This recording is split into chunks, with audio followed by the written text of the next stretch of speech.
Eh bien oui, comme dit dans le verset d'ouverture, plus le temps passe, plus le bien est vu comme mal, et vice-versa. Cela n'a rien de bizarre ou d'incroyable. La Bible nous a depuis bien longtemps annoncé ces choses-là. Dans cette société qui n'a de cesse de prôner l'inimaginable, là où les valeurs et la morale ont toujours su tenir leur place, eh bien cette place est dorénavant détenue par la contre-nature et le hors-norme. Le monde a toujours préféré la pensée humaine, les théories humaines, l'intelligence humaine, tout ce qui vient des hommes au détriment de Dieu. Cela n'est pas nouveau. Ainsi, au fil des siècles, ce qui constituait la norme s'est lentement retrouvé comme dépassé. Alors que dans la Bible, dans le psaume 118:8, nous lisons « Mieux vaut chercher un refuge en l'Éternel que de se confier en l'homme. » Frères et sœurs, ne nous laissons pas dépasser par les pensées de ce monde mensonger.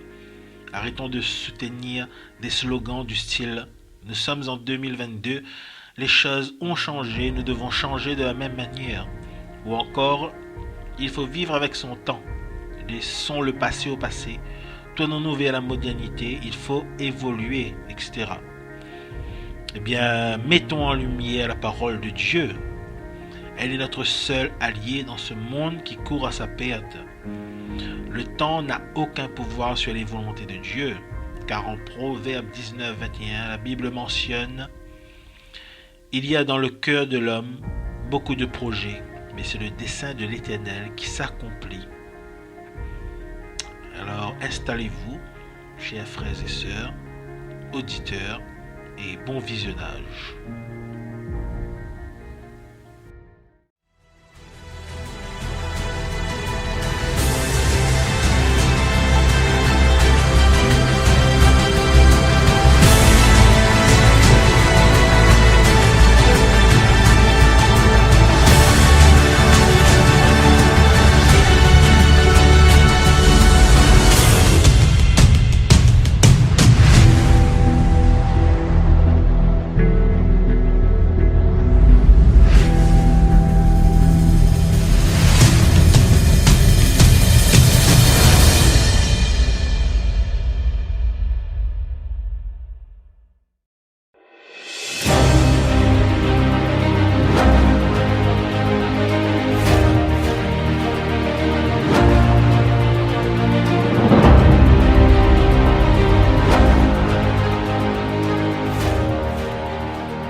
À notre époque, la promotion du hors-norme est devenue comme quelque chose de normal, si bien que toutes les institutions se font porteurs de paroles pour défendre et revendiquer ce genre de nouvelles mœurs. Des lois bien humaines ont été créées par l'État. Les lobbies encouragent ceux concernés et même ceux qui ne le sont pas. Diverses associations et mouvements voient le jour aux quatre coins de la planète. Et même nos enfants sont touchés et influencés par ces vagues déferlantes de non-sens. Et même l'État, et donc nos chers dirigeants, ne voient là aucun danger. Les chrétiens attachés aux valeurs morales dont parle la Bible continuent de diffuser la pensée de Dieu. Mais en ces temps difficiles, où tous les droits sont donnés aux destructeurs de ces valeurs, cela devient de plus en plus compliqué. Nous lisons en Jean 15:19 qui nous dit « Si vous étiez du monde, le monde aimerait ce qui est à lui. Mais parce que vous n'êtes pas du monde et que je vous ai choisi au milieu du monde, à cause de cela le monde vous haït. » Lorsque des actions et agissements hors normes et contre nature sont dénoncés, l'autre partie parle d'homophobie. Mais l'homophobie, c'est bien la haine des homosexuels, lesbiennes et autres préférences sexuelles. Eh bien, le chrétien ne pratique pas cela. Le véritable chrétien a de l'amour pour chacun de ses prochains, comme Dieu nous le demande dans la Bible. La seule chose que Dieu haït, c'est le péché et non la personne. Les chrétiens de même, car ils se reconnaissent pécheurs et savent que c'est par la repentance et la conversion à Jésus-Christ qu'ils sont sauvés. Ainsi, ils se soucient de Dieu qui lui-même se soucie de notre éternité. Les chrétiens se soucient alors également de tous les pécheurs, les non repentis, les non convertis, comme Dieu s'en soucie, afin qu'eux aussi soient sauvés. Nous devrions tous avoir cette réflexion, cette foi en ce que Dieu dit à ce sujet dans la Bible en Romains 6, 23. Oui, avec le péché, ce qu'on gagne, c'est la mort, mais avec Dieu, ce qu'on reçoit gratuitement, c'est la vie avec lui pour toujours, en union avec le Christ Jésus, notre Seigneur. Eh bien, malheureusement, pour ne pas accepter d'entendre le véritable message d'amour de Dieu, les pro-LGBTQ préfèrent nommer tous ceux qui veulent ouvrir le dialogue sur le péché de la sorte.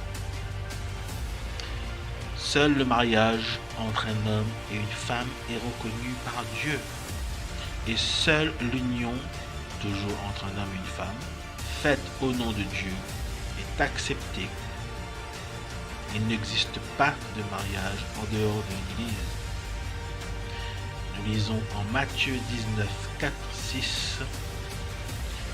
C'est pourquoi l'homme quittera son père et sa mère et s'attachera à sa femme, et les deux deviendront une seule chair.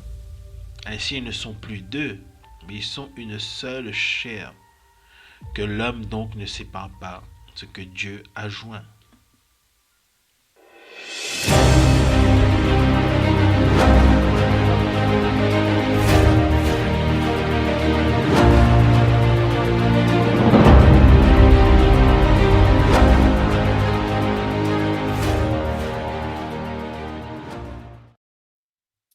Ce ne sont pas simplement les préférences sexuelles hors normes que la Bible condamne, mais aussi la fornication issue du concubinage et donc l'absence de mariage, l'adultère également et le remariage dans le cas où l'homme et la femme séparés sont toujours l'un et l'autre en vie, car malheureusement, il faut que l'un décède pour que le remariage prenne effet. Nous lisons en Romains 7, 2. Ainsi, une femme mariée est liée par la loi à son mari tant qu'il est vivant. Mais si le mari meurt, elle est dégagée de la loi qui la liée à son mari.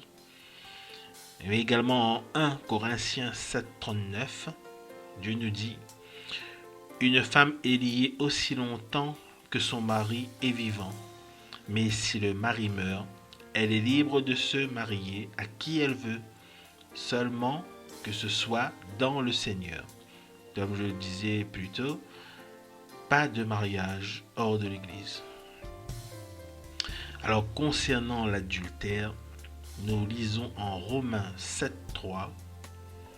Si donc du vivant de son mari, elle devient la femme d'un autre homme, elle sera appelée adultère. Mais si le mari meurt, elle est affranchie de la loi, de sorte qu'elle n'est point adultère en devenant la femme d'un autre. Et en Malachie 2, 14, nous lisons également « Et vous dites pourquoi ? Parce que l'Éternel a été témoin entre toi et la femme de ta jeunesse, à laquelle tu es infidèle, bien qu'elle soit ta compagne et la femme de ton alliance. » Et concernant maintenant la fornication, nous pouvons lire en 1 Corinthiens 6, 18, 20. Fuyez la fornication. Quelque péché que l'homme commette, il est hors du corps, mais le fornicateur pêche contre son propre corps. Ne savez-vous pas que votre corps est le temple du Saint-Esprit qui est en vous et que vous avez de Dieu? Et vous n'êtes pas à vous-même, car vous avez été acheté à prix. Glorifiez donc Dieu dans votre corps. Eh bien, frères et sœurs, tous ces exemples, au même titre que l'homosexualité, sont condamnables dans la Bible. Eh bien, une petite remarque, si nous relisons tous les versets que je viens de citer, il est bien question d'une femme et d'un homme. Tous les versets cités parlent d'une femme mariée et de son mari. Une femme liée à son mari. On nous parle d'un couple que Dieu, dès les origines, a choisi de former, eh bien, le sexe féminin et le sexe masculin, et non ceux de même sexe. Tous ces versets précisent bien ce que Dieu a toujours attendu de nous quant à la formation d'un véritable couple, un homme et une femme. Et bien voilà, comme je suis en train de le dire, il n'y a pas seulement que l'homosexualité qui est condamnable par la Bible, mais bien l'adultère, et la fornication et le remariage. Mais voilà, tandis que les gens qui vivent en concubinage et ceux qui pratiquent l'adultère et ceux qui se marient alors que leur ex est encore en vie, eh bien les LGBTQ, ne pensant qu'à leurs mœurs, déploient toute l'artillerie pour condamner les porteurs de paroles bibliques. Et c'est bien là où se trouve le problème. Aucune autre association, même si elles existent, viennent revendiquer leur liberté dans le concubinage, l'adultère et le remariage. Je suis sûr que la majorité trouverait cela inutile et ridicule.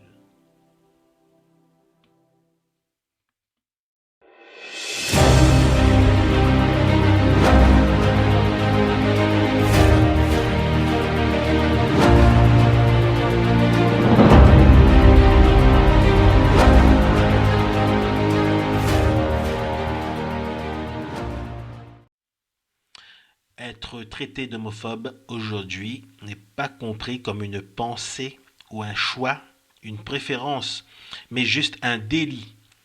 Car ayant eu recours aux lois, cela est désormais condamnable.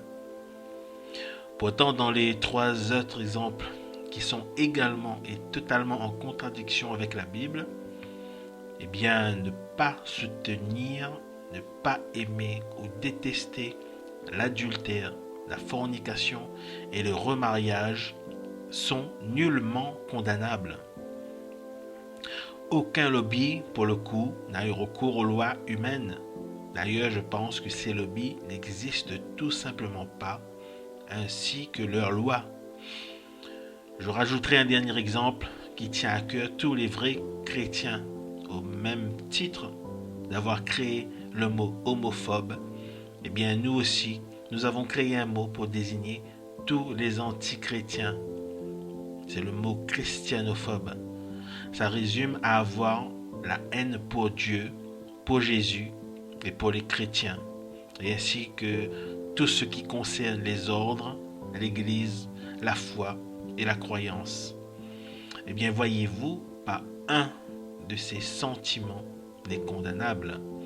Il n'existe aucune loi humaine concernant cela. Ça reste une pensée, un choix, ou même une préférence, un sentiment. Ce monde contre nature et hors de la norme se fiche royalement de faire de la peine aux chrétiens, et encore moins de faire de la peine à notre Créateur. Pourtant, des lois divines existent pour tous ces exemples, et même pour la haine de la chrétienté. Alors, si nous résumons toutes ces explications, l'homme revendique ses préférences haut et fort et est prêt à faire condamner par des lois humaines créées en conséquence quiconque manifestera un désaccord avec leurs revendications. Cela ne marche pas dans l'autre sens par contre. Le chrétien qui vit selon les lois divines se verra insulté, moqué et condamné, alors que comme les hors-normes, ils ne font que revendiquer leurs préférences et leur appartenance. En Jean 18, 36, nous pouvons lire « Mon royaume n'est pas de ce monde, répondit Jésus. Si mon royaume était de ce monde, mes serviteurs auraient combattu pour moi, afin que je ne fusse pas livré aux Juifs. Mais maintenant, mon royaume n'est point ici-bas. »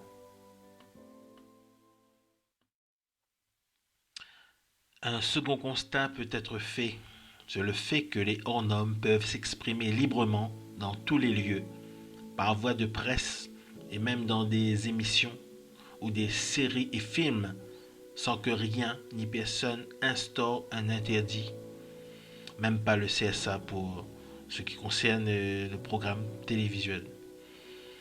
Eh bien, les chrétiens, eux, peuvent très difficilement parler de leur foi, de citer la Bible et de parler de ce qui est bien et mal.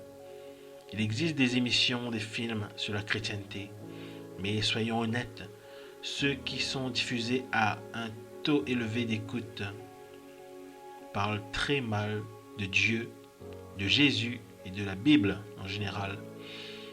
Les bons supports existants se trouvent difficilement et la plupart du temps sont diffusés sur des plateformes à taux très bas d'écoute et de qualité moindre. Lorsqu'on évoque le bien et le mal que décrit la Bible, il y a toujours un intervenant, un journaliste, un politique, un public, une catégorie de personnes qui vient mettre fin à ces interventions qui se font très rares malheureusement.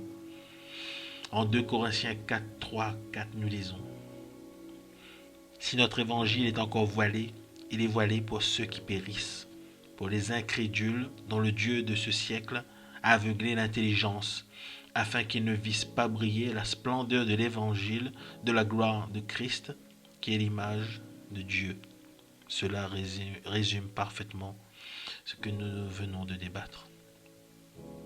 Eh bien, la laïcité, créée également en conséquence, devient elle aussi comme une loi à respecter et à appliquer. Les non-croyants se cachent derrière cela. Eh bien, c'est la même chose pour l'homophobie.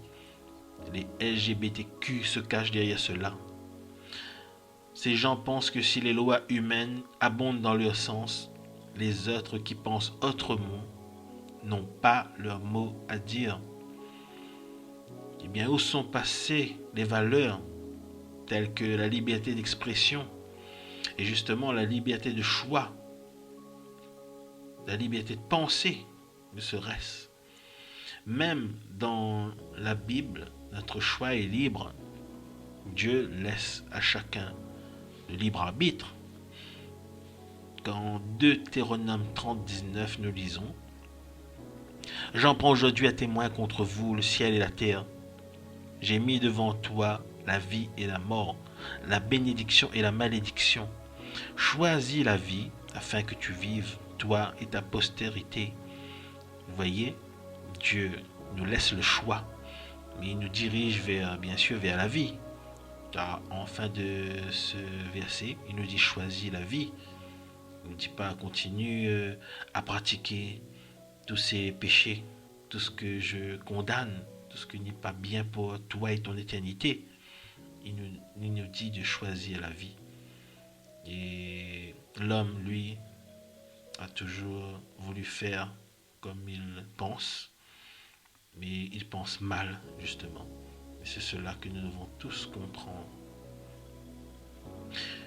Lorsque les LGBTQ revendiquent leur choix, ils ont l'appui de toutes les catégories de la société.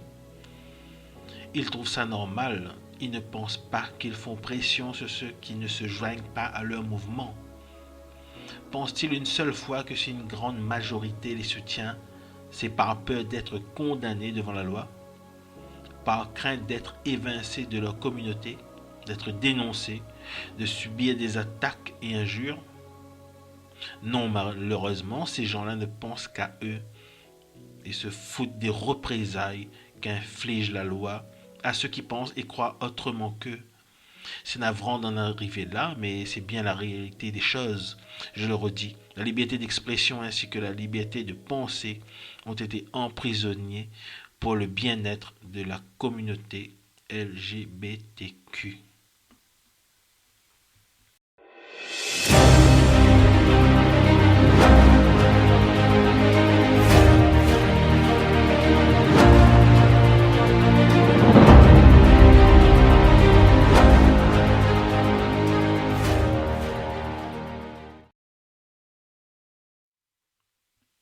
Au final, concernant tous ceux qui vivent dans ce que la Bible décrit comme péché, doivent bien comprendre que les chrétiens sont des porte-paroles pour ceux qui ne cherchent pas Dieu ou ceux qui sont révoltés par la vérité biblique.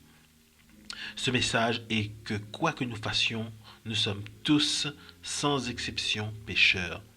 En Romains 3, 23, nous pouvons lire « Car tous ont péché et sont privés de la gloire de Dieu. » Car la Bible mentionne que nous ne sommes plus sous la loi, mais sous la grâce.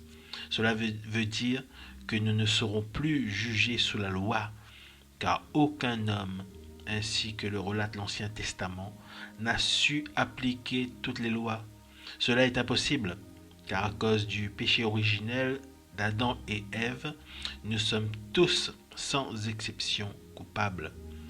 En Jean 17, nous disons « Car la loi a été donnée par Moïse, la grâce et la vérité sont venues par Jésus-Christ. » C'est pour cela, à présent, que c'est par la grâce que nous sommes sauvés. Cette grâce est due au sacrifice de Jésus à la croix, comme nous le relate le Nouveau Testament. En Éphésiens 2:8, nous pouvons lire « Car c'est par la grâce que vous êtes sauvés, par le moyen de la foi, et cela ne vient pas de vous, c'est le don de Dieu. » En acceptant Jésus comme sauveur, nous sommes d'ores et déjà sauvés, car à la croix, il a payé le prix de toutes nos fautes.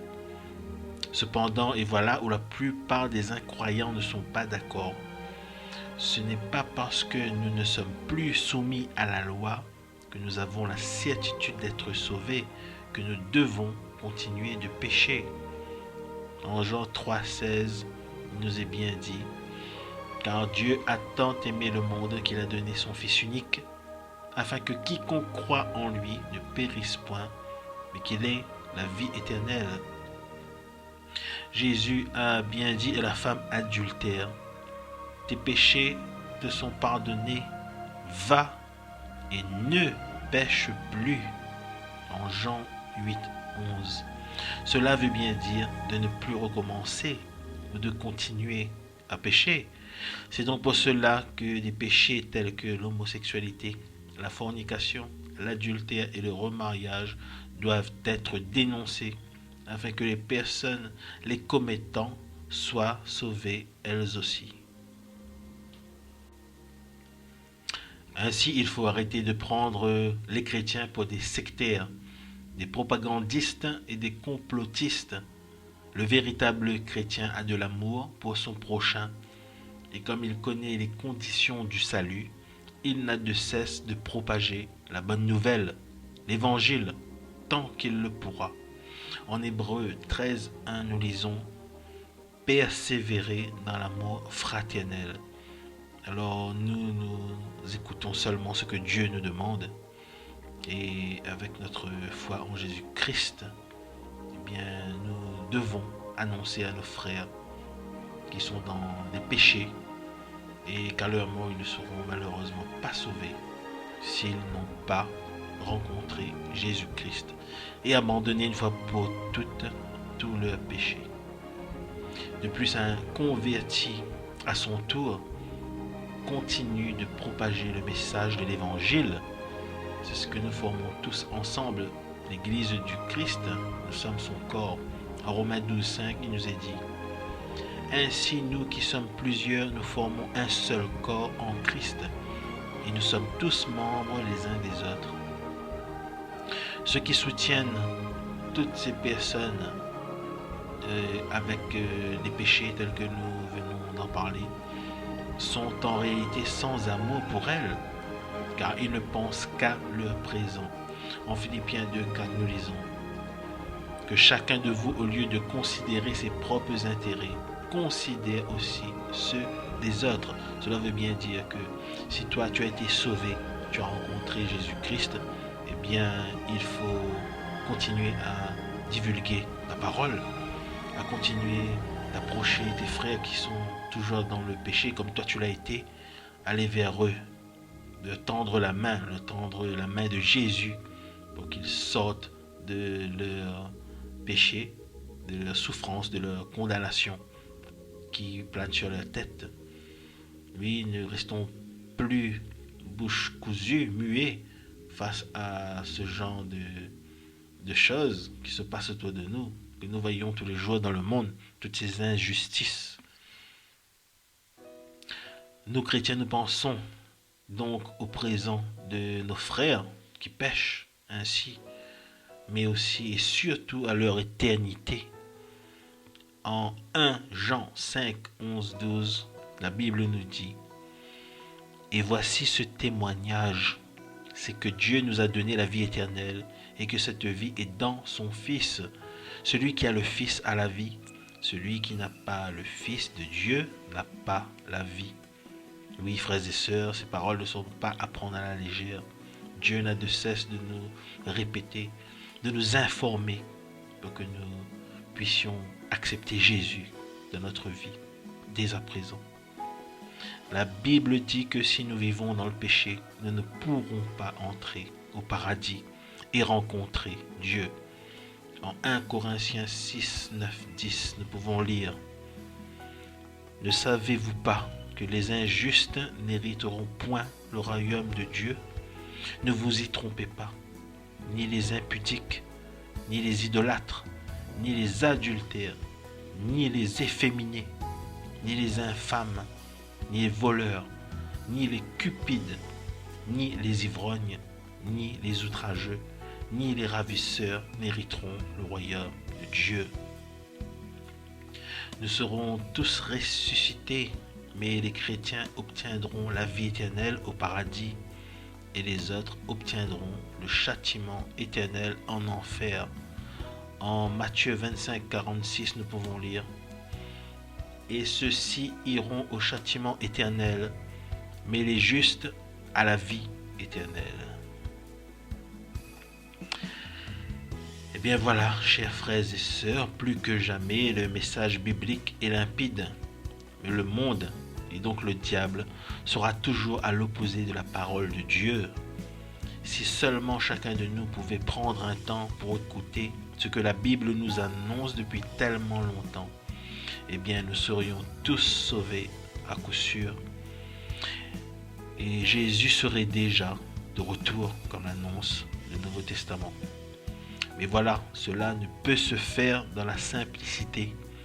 Les chrétiens doivent subir la méchanceté des non-croyants. Même cela est écrit, car comme Jésus a souffert lorsqu'il annonçait la vérité biblique, à notre tour, nous devons souffrir les moqueries, les insultes et faire face aux incroyants.